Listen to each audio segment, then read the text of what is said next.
Prepay meter scandal reveals workers being slowly crushed by energy debt.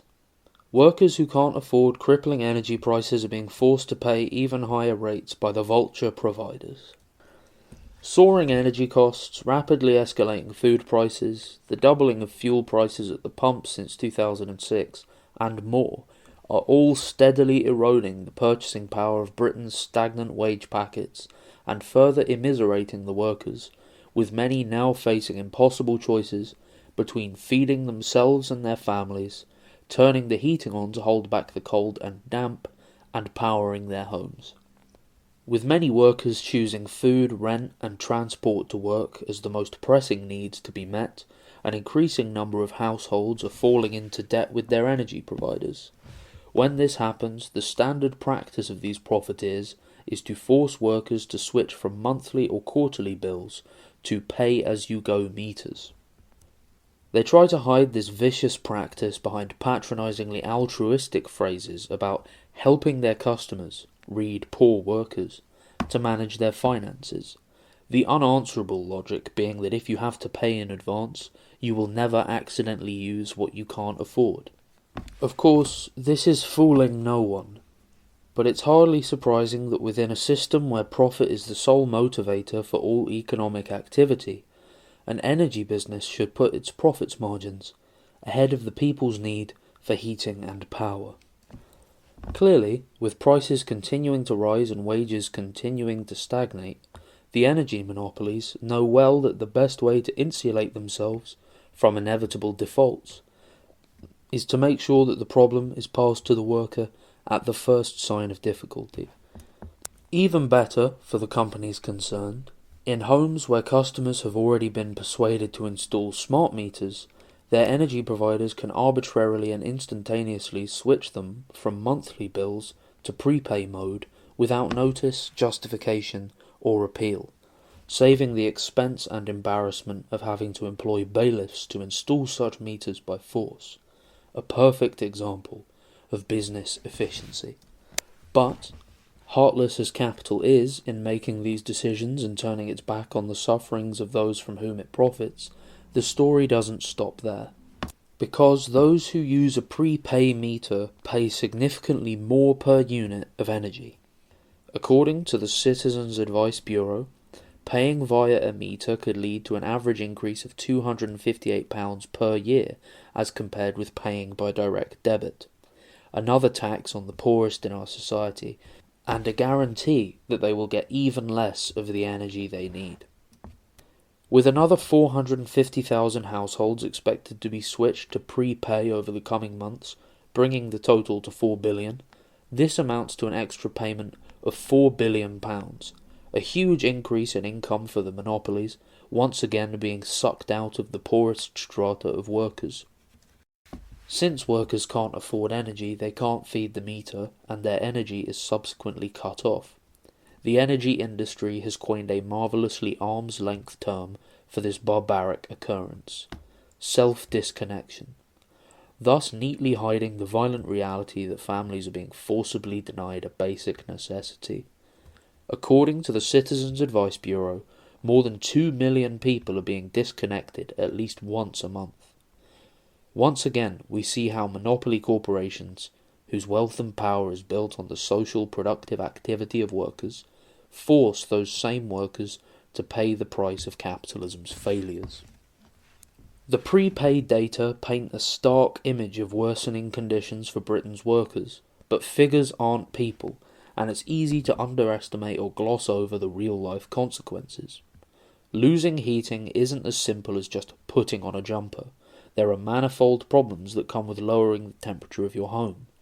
At a temperature of 18°C or lower, the blood thickens, and this thickening increases as the temperature drops, leading to increased risk of pulmonary and cardiac issues. In fact, there are a whole host of negative effects on the body as a person's environment cools. So just why are workers in a highly developed country like Britain having to concentrate on wild and wonderful ways to stay warm, cutting more and more into our diminishing free time in the process? All this takes a particularly high toll on workers who aren't well to begin with. Symptoms associated with chronic issues, such as rheumatoid arthritis, MS, and ME, to name just three, all increase in prevalence and severity with prolonged exposure to the cold. Gemma Carter, who suffers from arthritis, spondylosis, and sciatica, told the Metro that when she's cold, it feels like your bones are being crushed from the inside. People die when it is cold. The excess winter mortality index for the 2020-21 period showed that over 30% more deaths occurred in the winter months in England and Wales compared with the non-winter months. That was a period when heating and eating was more affordable than it is now. Many more people will die this winter. These are just some of the immediate, terrifying and deadly outcomes of a system that only produces goods and services for sale, rather than to ensure the well-being of the people. Workers must push back against these depredations here and now. Without a serious movement of resistance, death and destruction will be the result of the capitalist crisis for many thousands of workers. Movements like Enough is Enough and Don't Pay UK have gained some support across Britain, and their demands including pay rises, cutting energy bills, ending food poverty, decent homes, and increasing taxes on the incomes of the wealth of the rich.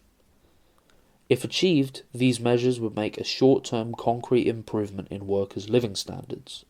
Such demands, while moving us a step in the right direction, concentrate purely on increasing the proportion of wealth created by our collective labour with which workers are compensated, as opposed to the proportion that goes in profits to the capitalists. Exploitation itself remains, and of course, even if granted, such concessions can also be removed in the future when our rulers feel the balance of forces to be more favourable to their interests, either openly or in countless gradual and more or less hidden ways. Thus, this is a quantitative change only, one that leaves the current relations between the workers and the owners of production intact, and allows for the same problems to recur again in the future. The Don't Pay UK campaign goes further, demanding that the energy companies, among others, should be brought into public ownership. Quote, "The solution cannot be found in more corporate monitoring, control and profiteering, but instead the answer is to take back control of our resources from the private corporations, invest in them properly, and run these public resources for the common good." End quote. This implies a qualitative change, since the ownership of the means of production in one sector would shift from control by a few individual capitalists to control by the British state. But this too falls short of what is really needed. The British state is a capitalist one. It is the organisation of the dictatorship of the capitalist class. Public ownership under such a system, run through with 1,000 threads of capitalist control, can never truly serve the workers' long-term interests, and often only lasts for a short while, most usually until the public has paid to rescue services from indebtedness and to invest in infrastructure that the profiteers are reluctant to pay for. Meanwhile, our own experience of a nationalised service in the post-war era was that they tended to be perpetually underfunded, as British Rail and Royal Mail both notoriously were, for instance. In part, this was owing to our rulers' aversity to putting too much public money into activities that yielded no profit, and in part it was owing to their need to create a bad reputation for these essential services, manufacturing crises that were claimed to be the result of state ownership rather than of underfunding, and which could allegedly only be solved by reprivatisation. Quote, "market efficiencies," unquote. The way to get out of this endless cycle of crisis and the forcing down of workers' living standards is for all production, including energy, to be owned not by a capitalist state, but by a workers' state. A proletarian state that is run, maintained, planned and expanded by the working class in accordance with plans they themselves draw up for the benefit of the mass of people. Without the parasitic drain of profits being constantly extracted, which increases costs and takes away surplus that could be used to raise the paying conditions of the workforce and invest in improving and developing these industries, we could guarantee access to life's necessities through a truly qualitative change, a change from capitalist ownership and production to a planned socialist economy, from capitalist inhumanity to socialist sanity.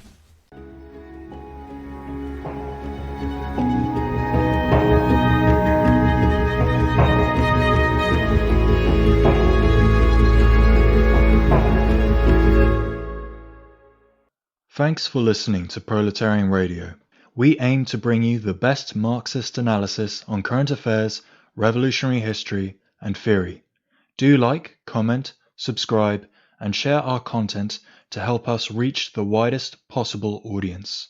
We are a small organization with limited resources, and we need workers' support if we are to grow and fulfill our mission.